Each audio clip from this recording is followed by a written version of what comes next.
change the subject because I asked you very specifically during negotiations, did you support the provision to eliminate illegal immigrants from health care? It's a question that makes no sense. I support it at the end of the day in a negotiation, which I agree to and will sign. Here's the moment Governor Tim Walz did everything except answer question.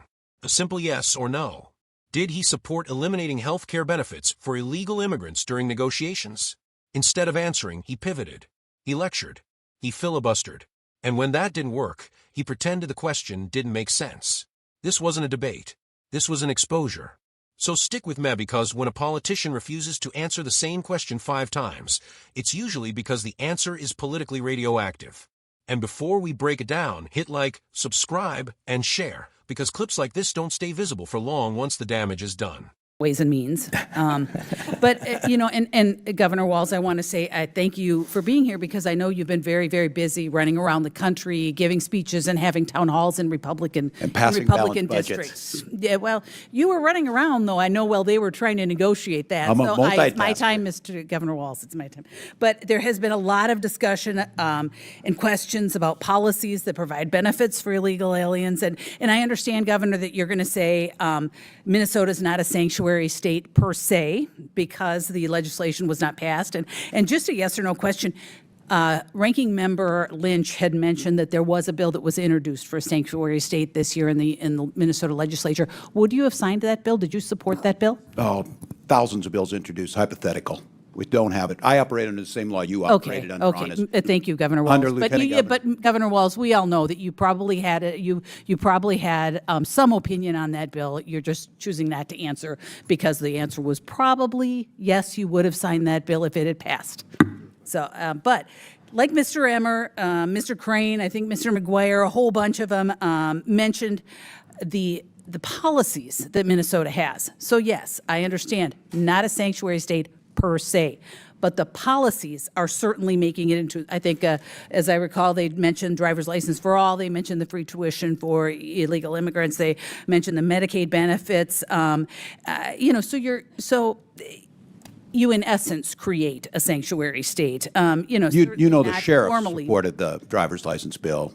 The hospitals and others. Governor Walz, I am certainly aware of that. I served many years in the legislature. I still keep an eye. I have many friends there. I understand that.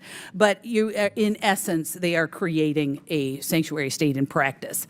And so we are going to talk a little bit about the legislature, because just earlier this week, both chambers of the Minnesota legislature passed HF 1, and you're probably familiar with it. I don't know if you've signed it yet or not, but it repeals Minnesota care eligibility for illegal immigrants, adults ages 18 and older.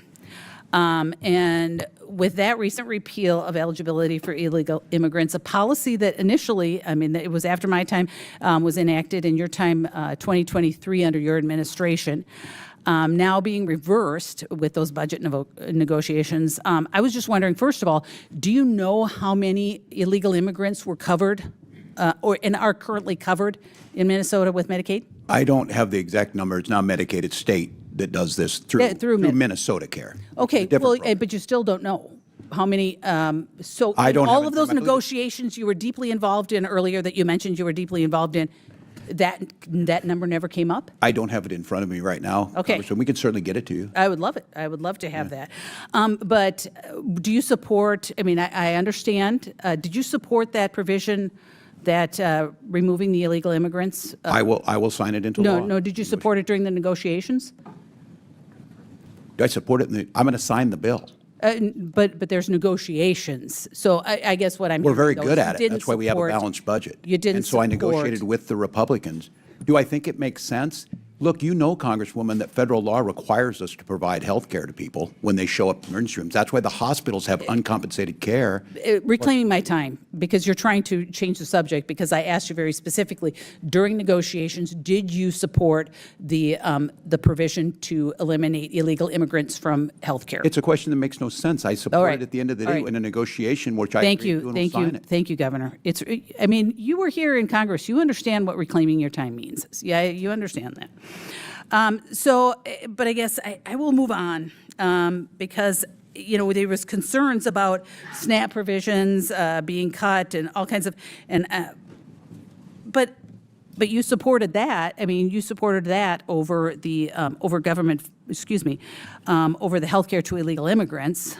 I guess I'm confused about, because you had other cuts you had to make. So what did you, all of the things that you guys have been talking about with law enforcement, education, school breakfast and lunch, did you cut that during the budget negotiations this year? Because my understanding is you had quite a deficit. We don't. We have a budget surplus, as you know, Congresswoman. Well, long-term, but you had to make cuts this year. We had a balanced budget. It's something we can help you all with. We have a balanced budget we agreed on. We left over $1.9 billion on the bottom line for this biennium, and even But your structural budget, you had to make balance cuts. was reduced by 50%. You had to make cuts. Or no, you didn't make any cuts. We balanced a budget. We moved and we invested. All right, Governor, I'm going to move on because I have one more thing and I'm running out of time because I really do want to talk about, you had mentioned civility, or someone had mentioned civility. There was a discussion earlier about civility, but Mr. Fallon had mentioned how you had said, you know, you want to kick Republican ass. You've mentioned bullying. There's another one where you're going to bully the SHIT out of President Trump. There's all kinds of things. And then you had a discussion about civility. And I'm embarrassed because you say you're an educator and you're the governor of my state that I'm supposed to be proud of. And this is the kind of garbage, the example you're setting for our children, that you're telling people to bully each other. And I try very hard not to say those kinds of things because I understand that it is meaningful. When you hold a position like this, you should not be saying things like that. But you support the president's language? Hey, gentleladies. The president is not in front of me right now, Governor. Gentleladies, time's expired. He should be. Chair recognizes the ranking member for a unanimous consent. Thank you, Mr. Chairman. Let's set the table. Governor Tim Walz walks into the hearing smiling, joking, trying to keep things light.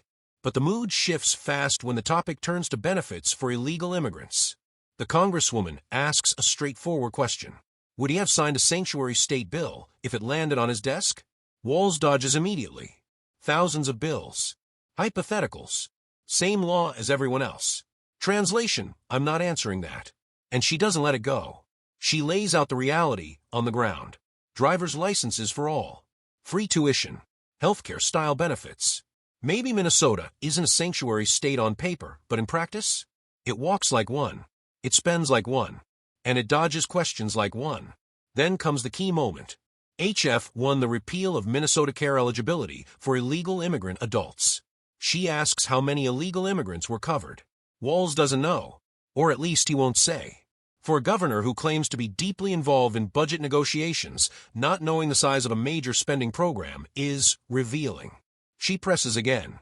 Did you support removing illegal immigrants from health care during negotiations? And this is where the evasion goes into overdrive. Walz pivots to emergency rooms. Federal law.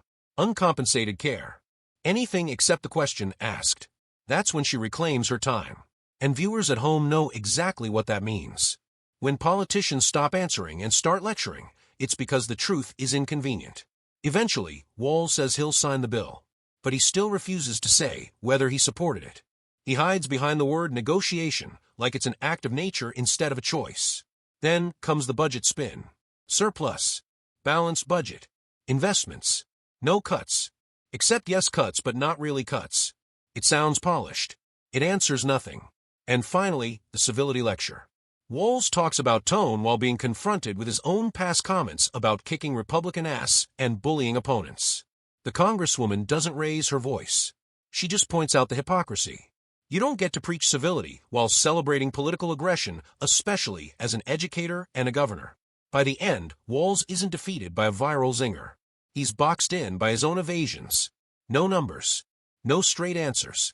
Just carefully chosen words meant to run out the clock. And that's the real takeaway. If these policies are so popular, so moral, so necessary, why is it so hard to defend them plainly? Drop your thoughts in the comments. Was this accountability or pure political theater? And if you want more moments where politicians are forced to answer uncomfortable questions, hit like, subscribe, and share, because the record doesn't disappear no matter how hard they try.